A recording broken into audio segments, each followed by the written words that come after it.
O Senhor, ele fala por intermédio do profeta Ezequiel, afirmando que uns fazem a parede de lodo e outros rebocam-na com argamassa falsificada, ou cal não adubado. O Senhor, a seguir, fala que está contra este tipo de construção, está contra tais construtores e faz o anúncio de que vai mandar uma chuva de pedras grandes e quentes para derribar essas construções e também aqueles construtores que fizeram tais construções. E se a gente observa mais cuidadosamente o texto, o Senhor está reprovando exatamente aquelas pessoas que falam em nome de Deus, porém transmitindo o que Deus não mandou. Transmitem profecias, porém não são as palavras de Deus. Contam visões e revelações, porém não foi o Senhor que as concedeu. Então, pessoas que são chamadas de falsos profetas são as pessoas reprovadas aqui no capítulo 13 de Ezequiel e são denunciadas como construtores que constroem com material falsificado, paredes feitas de lodo e rebocadas com argamassa falsificada. Então, o profeta de Deus, em nome de Deus, ele está reprovando pessoas que se utilizavam da religião, se utilizavam do nome de Deus para cumprir finalidades que não eram as finalidades de Deus para eles e para o seu povo. Para voltar aos textos lidos, quero só lembrar palavras apropriadas e oportunas do apóstolo Pedro, quando ele escreve no verso 11 do capítulo 4 de sua primeira epístola universal: se alguém falar, que fale conforme os oráculos de Deus. Se alguém falar, que fale conforme as palavras de Deus, de modo a transmitir verdadeiramente a vontade de Deus ao seu povo. A orientação nos dá a entender que se eu não tiver uma palavra de Deus edificante para transmitir ao povo do Senhor, que eu fique calado, porque a obra de Deus não se edifica com material falsificado. As nossas construções, elas precisam ser feitas, construídas, edificadas com o material que o próprio Deus indica e, melhor ainda, Ele fornece. Glórias ao nome do Senhor, aleluia, bendito seja Deus. Então, amados, nós devo voltar a lembrar, temos que edificar a nossa vida pessoal com Deus, temos que edificar nossa família e temos que edificar a igreja de Deus, coluna e firmeza da verdade. Vamos considerar que a Bíblia está dizendo que com sabedoria a casa é edificada. Toda mulher sábia edifica a sua casa. E um varão sábio é forte, e o varão de conhecimento consolida a força. Com a sabedoria se edifica a casa, e com a inteligência ela se firma. Então, pelo que a palavra está a nos dizer, o material adequado, apropriado, absolutamente necessário e também absolutamente suficiente para as nossas construções é a sabedoria divina, a sabedoria que vem do alto. Este é o material que Deus fornece a mim e a cada um de vocês para a nossa edificação pessoal, para a edificação da nossa família e para a edificação da igreja de Deus. Louvado é o nome do Senhor. Também por este motivo é que o Senhor, sempre que exige de nós alguma coisa, Ele nos dá a condição para que tal coisa seja executada. O Senhor sempre é justo em suas exigências. Ele não exige nada de nós que Ele não nos dê a capacidade para fazer. Bendito seja Deus. Os amados entendem? Digam amém. Glórias a Deus. Amados, então a minha vida pessoal, ela tem que estar edificada. Ela tem que estar firmada.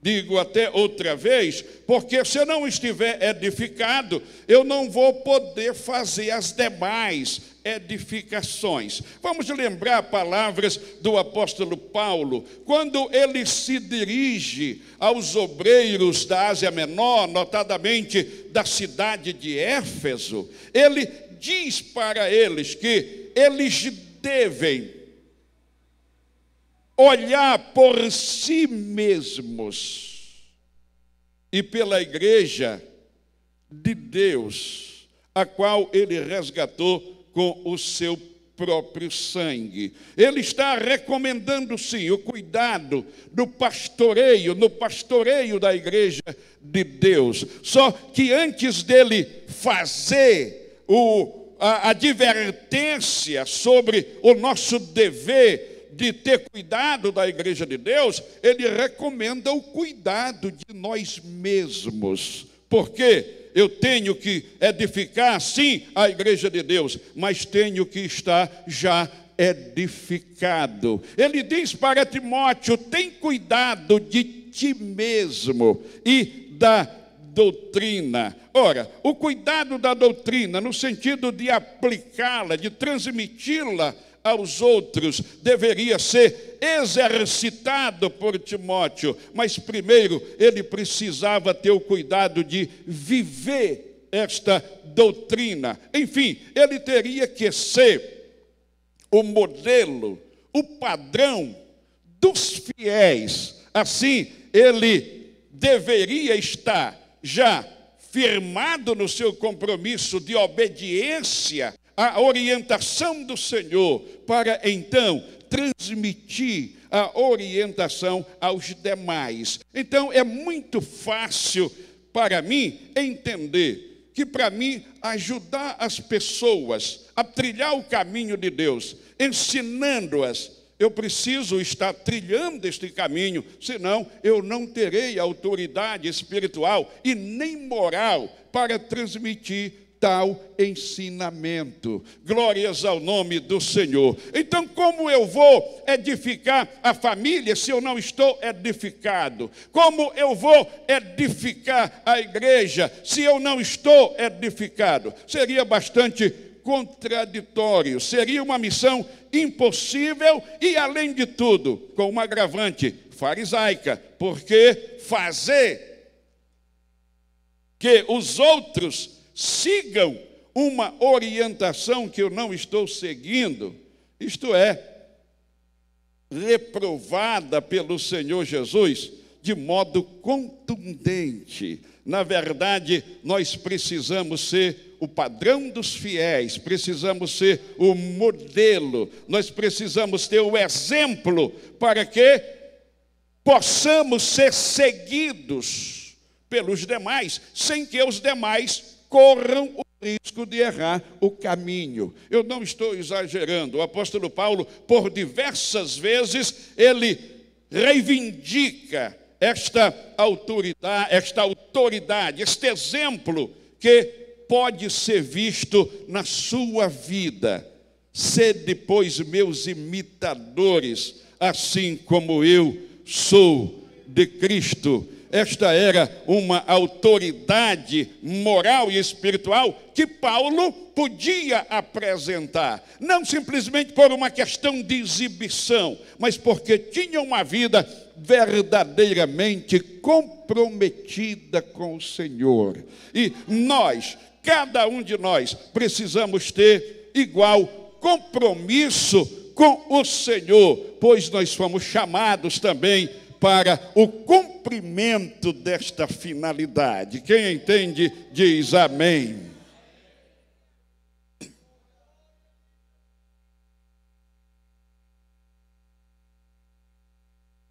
Então, amados, vamos agora buscar entender o que é a sabedoria que vem do alto. O que é a sabedoria divina, em termos claros, práticos? Como é que funciona? Onde adquiri-la? A Bíblia diz com muita clareza: se alguém tem falta de sabedoria, peça a Deus.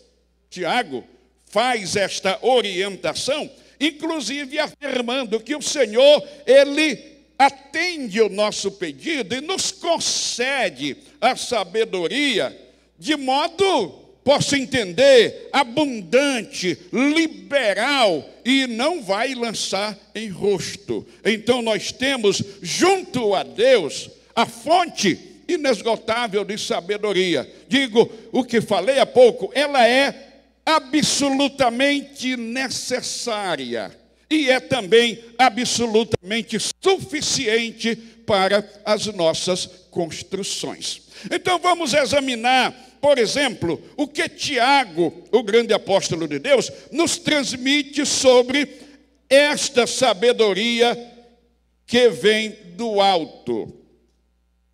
A sabedoria que vem do alto, conforme Tiago, ela se caracteriza por 9 virtudes. E nós vamos pensar aqui um pouquinho sobre cada uma delas. A primeira grande virtude, capítulo 3 de Tiago, verso 13. Tiago nos apresenta a mansidão de sabedoria. Pensemos aqui um pouquinho. Mansidão, nós podemos encontrar a orientação sobre a mansidão em diversos textos, tanto no Velho como no Novo Testamento. Agora, só Tiago diz mansidão de sabedoria. Só Tiago diz que a mansidão é de sabedoria. Aí eu fiquei meditando, pensando o porquê, o sentido da mansidão ser de sabedoria. E eu pude entender o seguinte: eu devo reagir com brandura às provocações injustas, não porque eu seja medroso ou covarde, porque eu e qualquer um de vocês, qualquer um de nós, sabe ser atrevido. Eu sei ser atrevido. Se eu quiser ser atrevido, eu sei ser. É só dar lugar à carne. Sei até desafiar para a briga. Posso até apenas apanhar muito. Eu saberia fazer isso. Mas a mansidão de sabedoria, ela opera em mim. Então, eu vou reagir com brandura, porque o Espírito de Deus que habita em mim, e devo lembrar que a mansidão é fruto do Espírito, o Espírito de Deus que opera em mim, me diz que não vale a pena. Não devo mais agir conforme a natureza carnal. Não devo agir conforme a natureza do homem velho. Eu sou nova criatura. E dentro deste entendimento,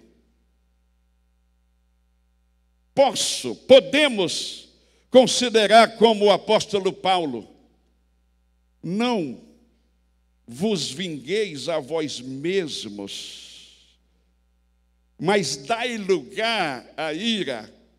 Dá lugar à ira. Nesta orientação de Paulo, não é eu dar lugar, cultivar um motivo para mim mesmo ficar zangado. Não, dá lugar à ira. Fica quieto, que Deus vai se irar contra o malfeitor. Pois a seguir o apóstolo faz a afirmação que a vingança pertence a Deus e não a nós. Glórias ao nome do Senhor nosso Deus. Então, amados, sabedoria que vem do alto nos dá a mansidão. E devo até lembrar que esta é a grande recomendação do apóstolo Pedro, quando fala às mulheres casadas. Vamos lembrar palavras de Pedro para as nossas irmãs. Pedro diz assim: e o enfeite delas não seja o frisado dos cabelos, não seja o aparato de vestuário, não seja o uso de joias, mas seja o incorruptível trajo de um espírito manso e quieto, o que é agradável diante de Deus. Sabedoria divina, sabedoria que vem do alto, que, somada esta virtude a tantas outras, nos fará pessoas firmes e inabaláveis, edificadas e confirmadas. E como diz o autor aos Hebreus, assim nós seremos o reino inabalável de Deus. Glórias ao nome do Senhor Jesus. Amados, Tiago, ele prossegue e apresenta mais 8 virtudes que caracterizam a sabedoria que vem do alto. No verso 17 do capítulo 3 de sua Epístola Universal, no verso 17, em primeiro lugar, ele nos apresenta a pureza. A sabedoria que vem do alto, ela é pura. Vamos considerar, amados, pureza do nosso coração. E vamos até lembrar palavras do Senhor Jesus, quando ele diz: bem-aventurados os limpos de coração, porque eles verão a Deus. Mas quando Tiago diz pureza como sendo sabedoria que vem do alto, vamos considerar pureza de nossas atitudes. Glória, pureza de nossas atitudes.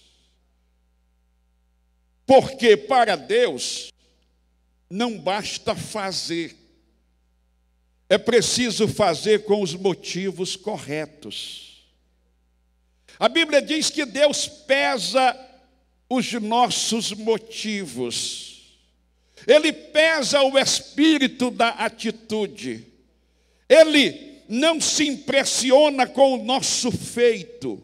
Ele busca o motivo por que fazemos alguma coisa. O Senhor Jesus, no seu ministério público terreno, ele foi atento a esta questão.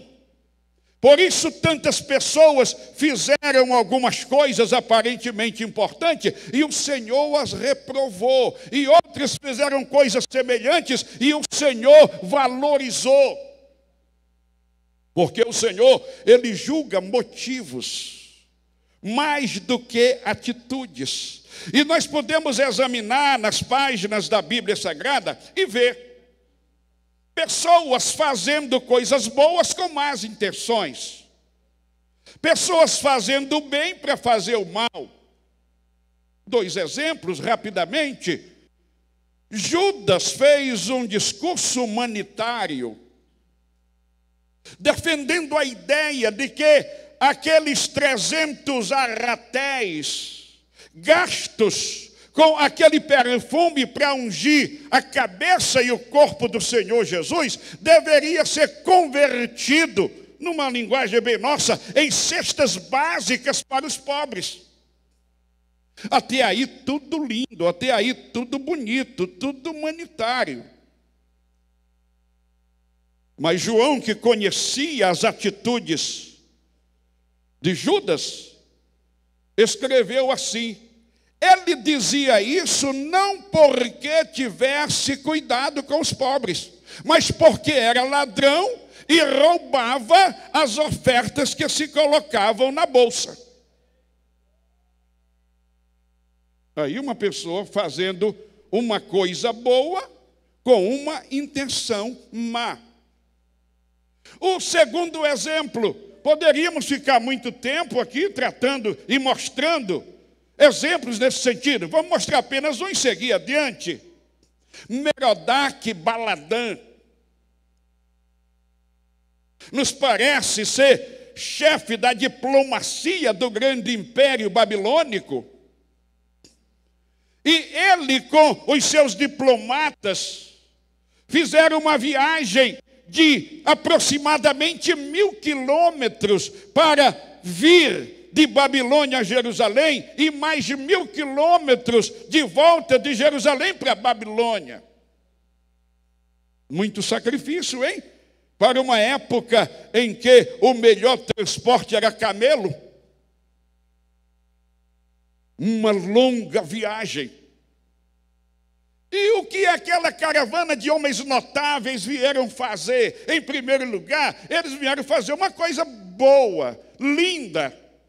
Eles trouxeram presentes valiosos para o rei Ezequias, que havia sido curado de uma enfermidade mortal.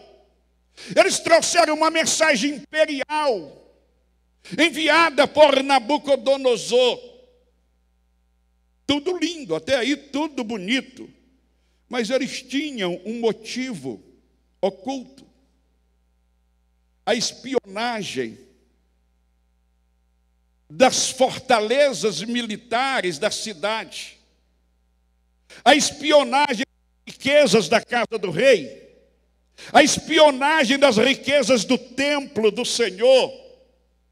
Enfim, eles vieram trazendo como motivo oculto, porém principal, examinar as condições de defesa da cidade, as riquezas que ali estavam guardadas, porque Nabucodonosor estava projetando a invasão.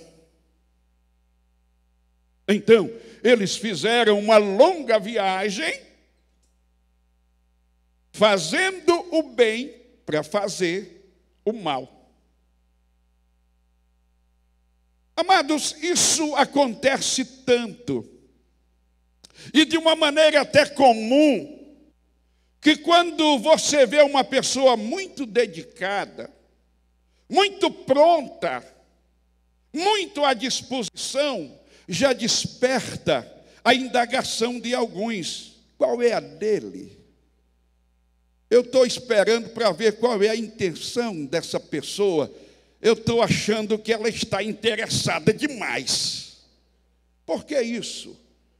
Porque parece que já é tão comum, por acontecer tantas vezes, das pessoas fazerem o bem com más intenções, que qualquer interesse e esforço a mais demonstrado já desperta desconfiança. Porém, a sabedoria que vem do alto, ela nos orienta e nos capacita para fazer o bem motivados pelo bem, para fazer o bem motivados pelo amor verdadeiro de Deus. Glórias ao nome do Senhor Jesus. E por se falar em amor, devo lembrar, Paulo, ele recomenda ao pastor jovem Timóteo o modo como deveria tratar as pessoas nas suas diversas faixas etárias.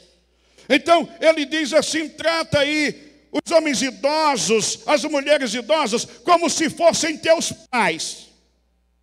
Trata aí os rapazes como se fossem teus irmãos, as moças como se fossem tuas irmãs. Aí ele faz uma observação. Com toda pureza. Para que esse bom trato, essa amabilidade,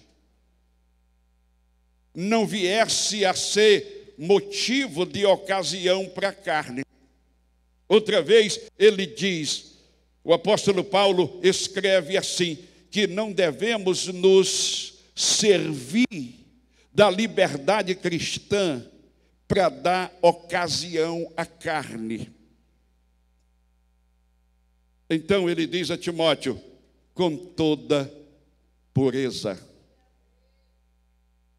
Com toda pureza.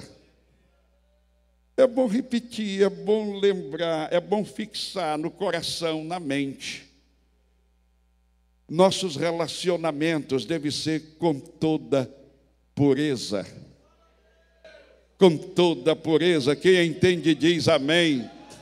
Lhe convido a dizer comigo, se pudesse, quisesse, desejar, se não lhe fizer nenhum mal, se você está pronto a fazer, diga assim comigo, por favor. Nossos relacionamentos devem ser desenvolvidos com toda pureza, sabendo que Deus, Ele julga o motivo do nosso coração. Glorifique o nome do Senhor, porque Ele quer de nós uma vida santa e Ele nos dá a capacidade para tanto.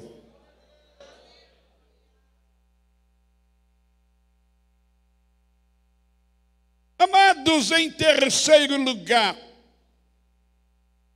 o apóstolo de Deus, ele apresenta como virtude que caracteriza a sabedoria que vem do alto, a pacificação.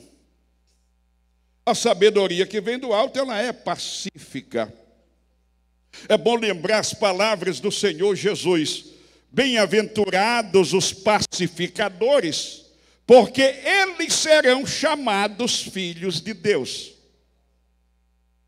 Agora consideremos cada um de nós que trabalhamos pela edificação da vida pessoal, a edificação da família e a edificação da igreja, verdadeiramente precisamos ser pessoas pacificadas. Nossa alma, nosso coração precisa ter quietude. Mas, pastor, são tantas lutas, elas nos afligem. São tantos problemas, eles nos atribulam. Jesus, ele nos deu o santo remédio. Paulo faz a reafirmação deste remédio que o Senhor Jesus nos dá. Ele diz, e a paz de Deus, que excede todo entendimento, guardará o vosso coração e os vossos sentimentos em Cristo Jesus, nosso Senhor. A paz que o Senhor nos dá, Ele mesmo disse, deixo-vos a paz e a minha paz eu vos dou. Sabe, amados, qual é o grande problema, ou pelo menos um dos grandes problemas, é a falta de conversão. Sabem por quê? Porque esta paz transcendental, ela é do reino de Deus. Vamos lembrar em meio minuto que Paulo diz, porque o reino de Deus não é comida e nem é bebida, mas ela é justiça, ela é paz, ela é gozo do Espírito Santo. Agora ele está afirmando que justiça, paz e gozo do Espírito Santo caracteriza o reino de Deus. E Jesus disse que se alguém não nascer da água e do Espírito, não pode entrar no reino de Deus. Então, a falta do novo nascimento, a falta da regeneração, é que às vezes dificulta o desenvolvimento das virtudes que são concessões de Deus aos seus filhos. Operação do Espírito Santo em nós, que nos faz participantes da natureza de Deus. Mas meu minuto para lembrar o quanto é importante esta pacificação. Porque como eu vou promover a paz entre pessoas, quer sejam da igreja ou membros da minha família em particular, se a minha alma estiver em guerra? Como vou promover a quietude se ela não está em mim? Desculpe as repetições, mas como vou promover a paz se ela não está em mim? Como vou transmitir a mansidão se ela não está em mim? Por isso o Senhor proveu para nós o fruto do Espírito, a sabedoria que vem do alto, mais 9 virtudes que caracterizam o fato de sermos participantes da natureza divina. Virtudes e mais virtudes e mais virtudes, mais do que suficientes para nos capacitar, para cumprir as finalidades de nossa vocação. Afinal, somos filhos de Deus e temos direito a participar de sua natureza, porque Ele é o nosso Pai.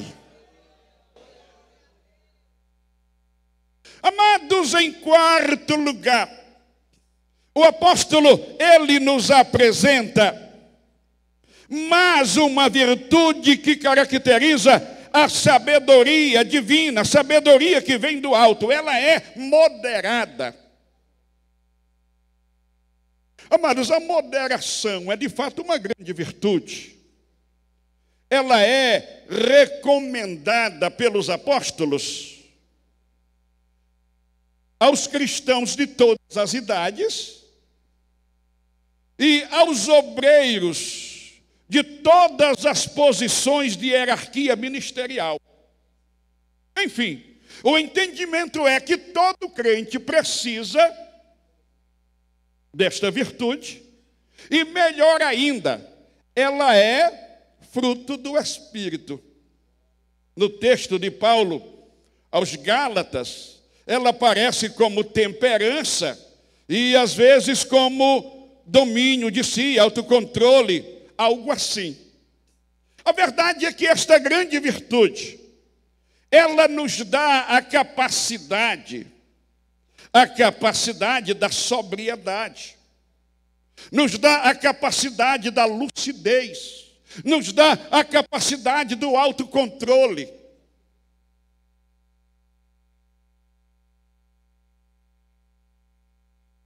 Quero dizer um exemplo bem claro, bem prático, de como a moderação funciona em nós. Amados, eu tenho pensado o seguinte: se a moderação, fruto do Espírito, a moderação, sabedoria que vem do alto, está em mim, ela me dará a capacidade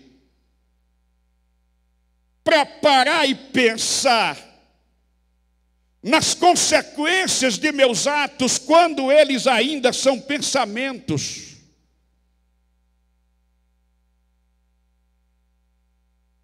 E os amados pastores sabem muito bem, as pessoas que, quando são confrontadas por conta de suas fraquezas, suas práticas erradas, muitas vezes nos dizem: Mas, meu pastor, eu não sei onde eu estava com a cabeça. Oh, meu pastor, eu não pensei.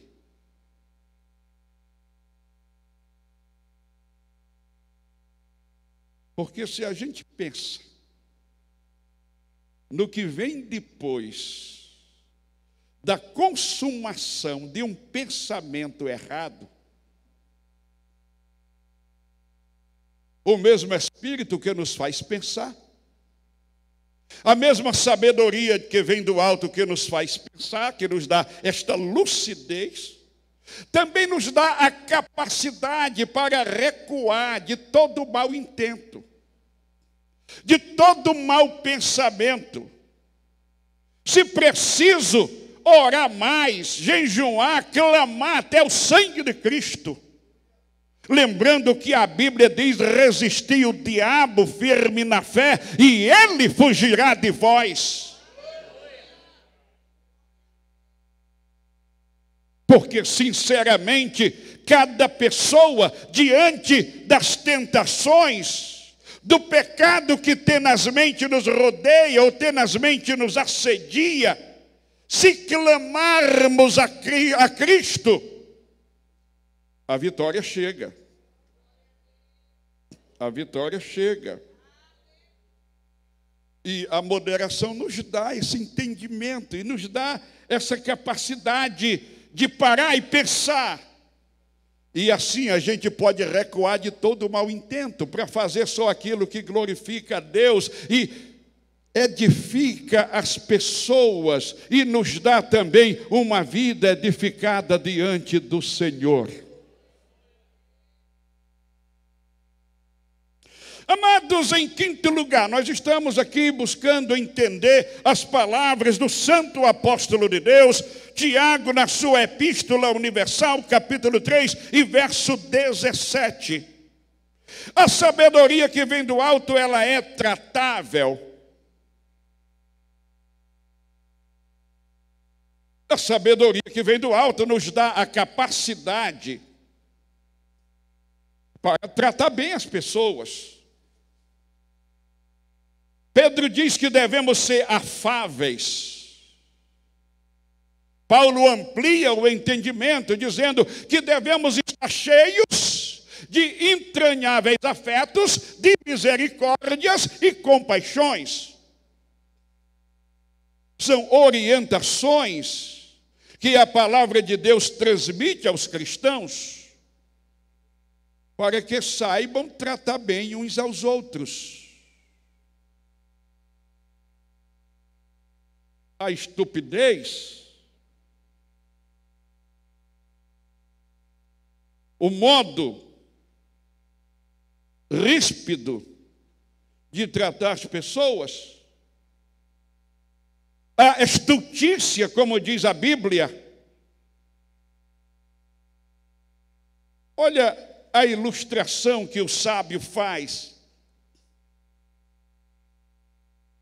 Assim como a mosca morta inutiliza o unguento do perfumador, é o pouco de estutícia na vida de uma pessoa famosa.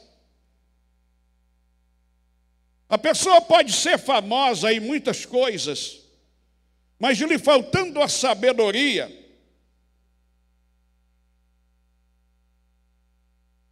estando presente a estupidez,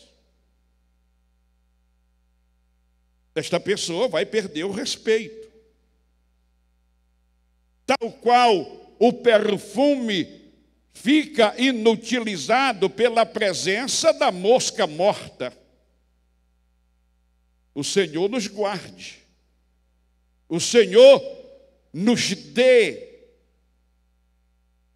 a sabedoria que vem do alto e que possamos ser receptivos e possamos cultivá-la e colocá-la em desenvolvimento.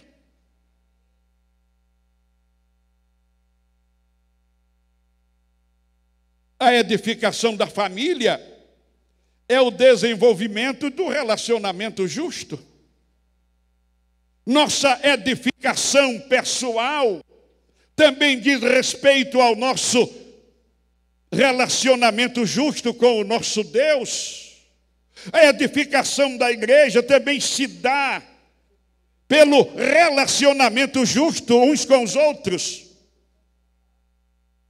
Então, a nossa sociabilidade, nossa capacidade de tratar bem as pessoas, deve, inclusive, exceder as orientações das ciências humanas, porque a nossa sociabilidade, ela deve estar inspirada no amor de Deus.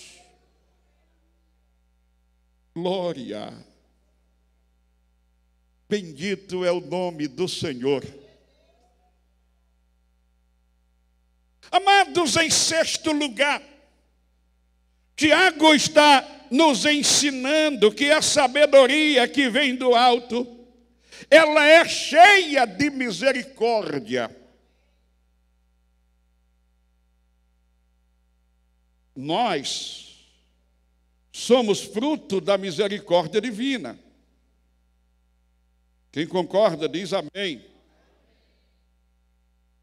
Foi a misericórdia divina que nos achou, nos acolheu. E Paulo diz que nós somos servos uns dos outros por misericórdia. Então, como não exercer misericórdia? Paulo até nos apresenta o exercício da misericórdia como o exercício de um dom, cujo dom tem que ser desenvolvido com alegria. Quero contar um exemplo prático para facilitar o entendimento daquilo que desejo transmitir. No século passado, aliás, milênio passado, no finalzinho da década de 80, eu estava presidindo um trabalho, uma igreja, e quando um dia, ao fim do culto, uma moça e um rapaz chegaram para mim e disseram: pastor, nós queremos marcar com o senhor uma agenda para o nosso casamento. E nós avaliamos ali, fizemos a anotação. Quando eu chego em casa, uma pessoa liga e diz: pastor, a fulana, o fulano marcaram um casamento com o senhor? Eu digo: foi. Eu quero dizer para o senhor que o senhor precisa impedir aquele casamento. O senhor nem deve fazer, nem deve mandar ninguém. Tem que ficar impedido. Eu digo: mas tem motivo para isso? Ela disse: tem, de sobra. Mas o que é que houve? Aí ela foi e disse assim: é porque as alianças de noivado eu financiei. E o casal não pagou. E meu nome está no SPC. E se o senhor fizer esse casamento, vai ter problema. Isso está bom, vou avaliar. Aí, no outro dia, eu pedi um amigo, que também pertencia à congregação, e disse: examine essa situação. Ele examinou, aí me trouxe o resultado. Era no tempo da URV, e as contas tinham um desconto enorme, né? Tinha um desconto enorme. Aplicava-se a URV e tinha aquele descontão. Aí ele trouxe: olha, é tanto, mas aplicando-se a URV e aqui dando outros descontos, fica esse pouquinho aqui. Ele era contador, advogado, entendia bem dessas questões, né? Eu digo: olha, ficou tão pouco, rapaz, a irmã quer impedir o casamento do casal. Vamos fazer o seguinte, nós dois vamos pagar essa conta? Ele disse: pastor, vamos pagar. Então, o que é que eu e ele fizemos? Nós exercitamos misericórdia para não criar um impedimento para aquele casal e também um problema daquela irmã que estava prejudicada. exercitamos a misericórdia para resolver o problema dos 3. Pagamos a conta. E à noite era culto de doutrina, e eu preguei sobre o fruto do Espírito, e me detive sobre a bondade, a benignidade, a longanimidade. E eu tinha dito para aquele irmão: tu entrega esses recibos à irmã fulana, mostra para ela que está tudo quitado, a dívida está paga. Ok, preguei até suar a camisa, a irmã recebeu lá a quitação da dívida. Quando chega em casa, não tinha nem ainda me livrado do suor, aí o telefone daqueles antigão, trem. E eu pego aqui, alô, ele disse assim: pastor, eu não sabia que o senhor era tão babão da fulana de tal, porque eu não mandei o senhor pagar a conta. Eu disse: fulana, tu ouviu eu pregando sobre longanimidade? Ouvi. Bondade, ouvi também. Benignidade, ouvi. Minha irmã, essas coisas a gente fala, não é só por falar, não. A gente fala para viver, a gente fala para cumprir.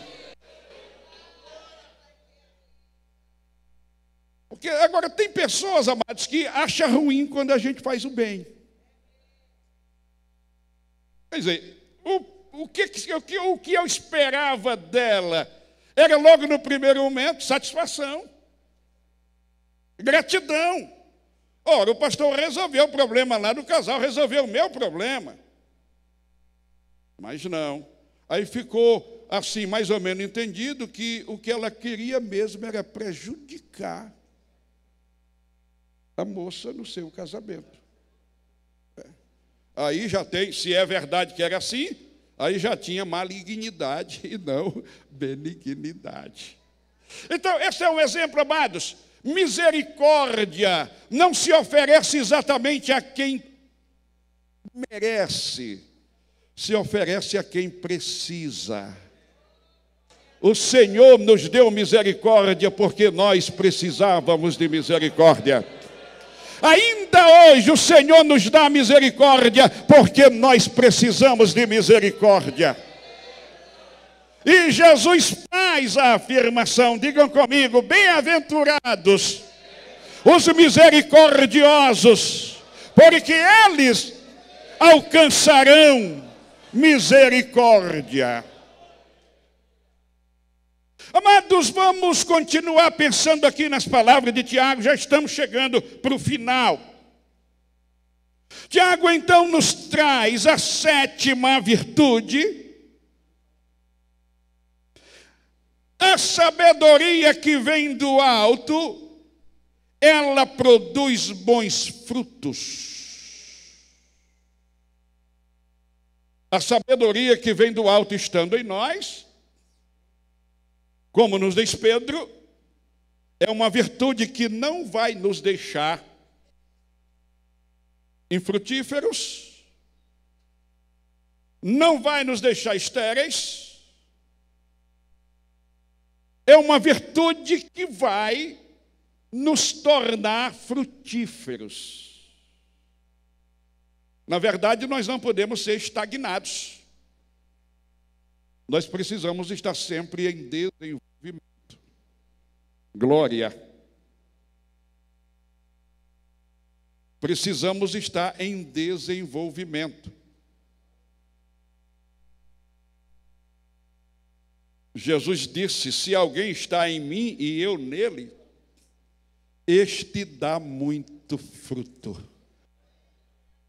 Este dá muito fruto.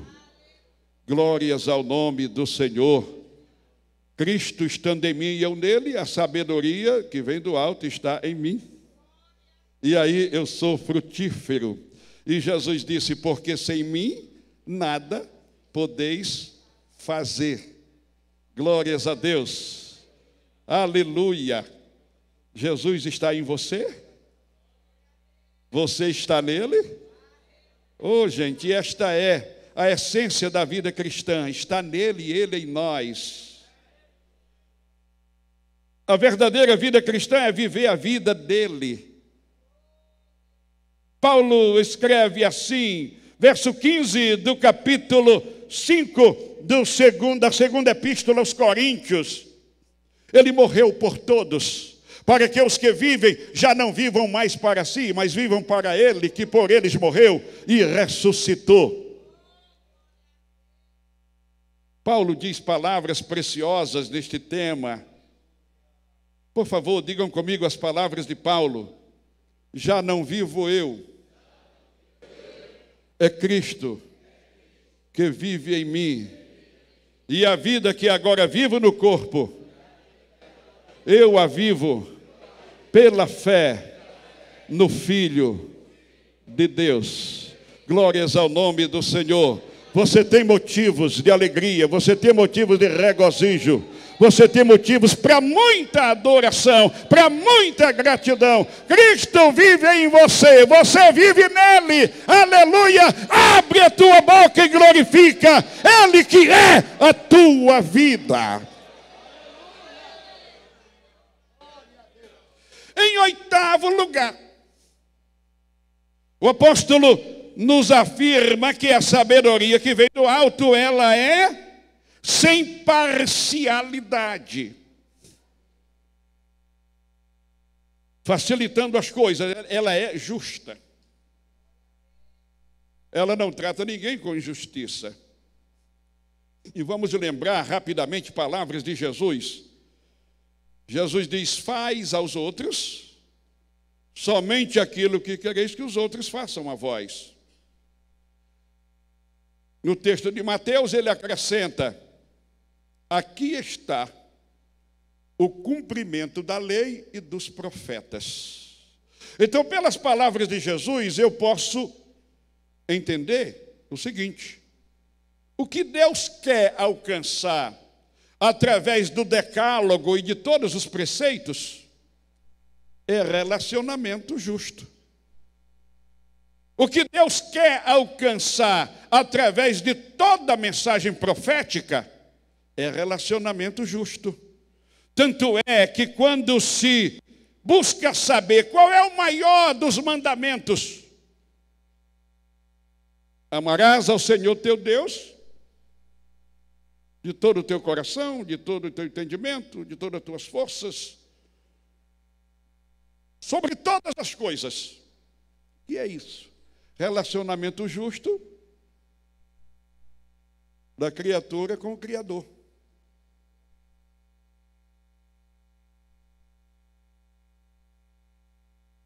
E o segundo, semelhante ao primeiro, amar o próximo como a ti mesmo. Que é isso?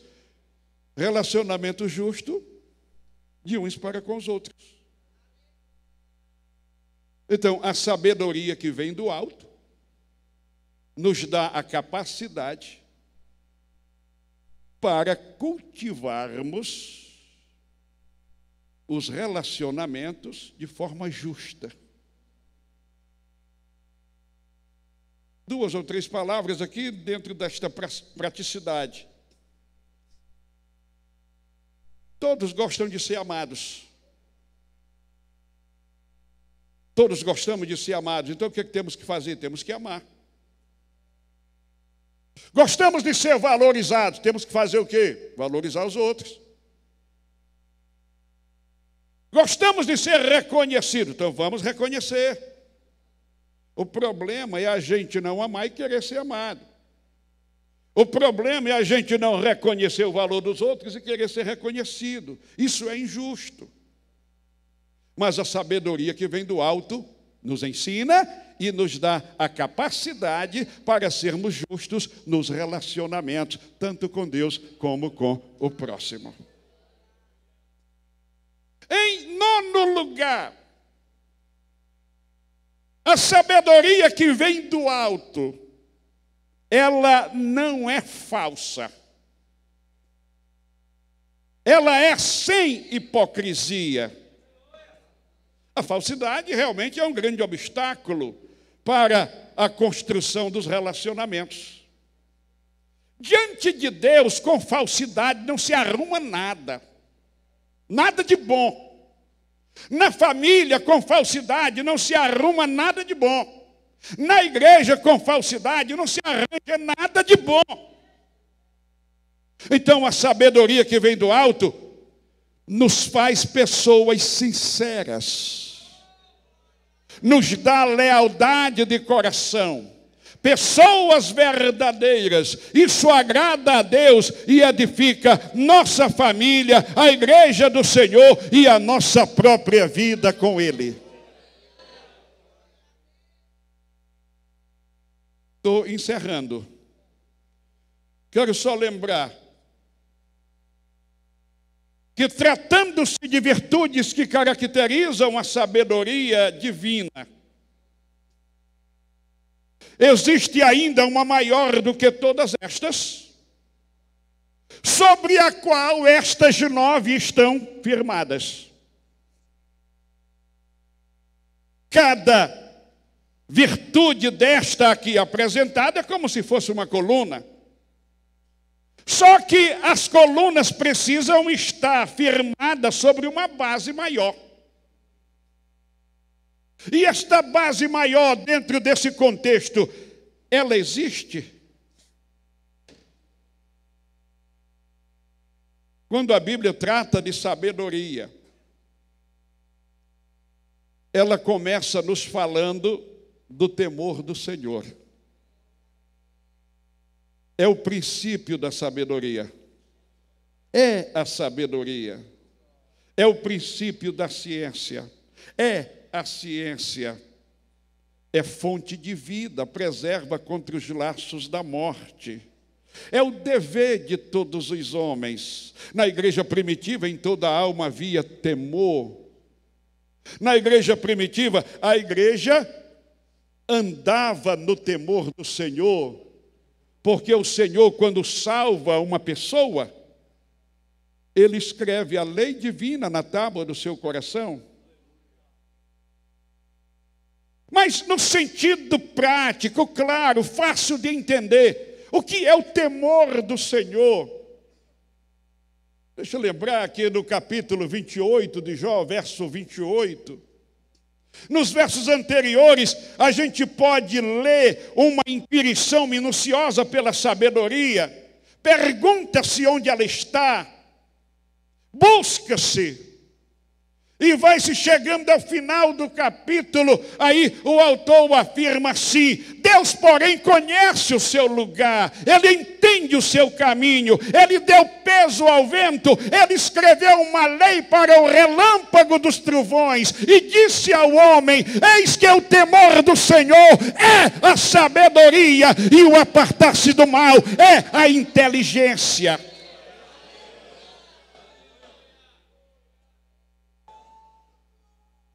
Mas as afirmações dos Atos dos Apóstolos, que dizem que em toda alma havia temor, que diz que as igrejas andavam no temor do Senhor, penso que significa que cada um daqueles irmãos, cada uma daquelas irmãs, buscavam intensamente, continuamente, o que fazer para ter uma vida mais santa? O que fazer para melhor agradar a Deus? Como resposta da lei divina escrita na tábua do coração. Enfim, tomavam Deus em consideração em tudo que iam fazer. Este é um caminho inerrante para a glória, gente.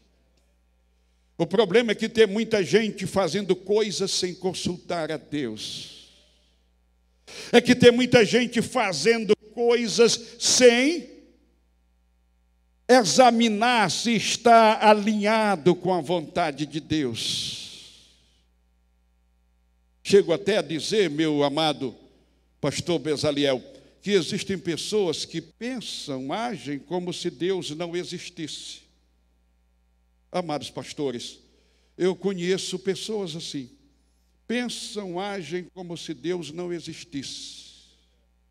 Pensam, agem como se Deus não existisse. E se existir, não enxerga, não vê. e se vê, não se importa.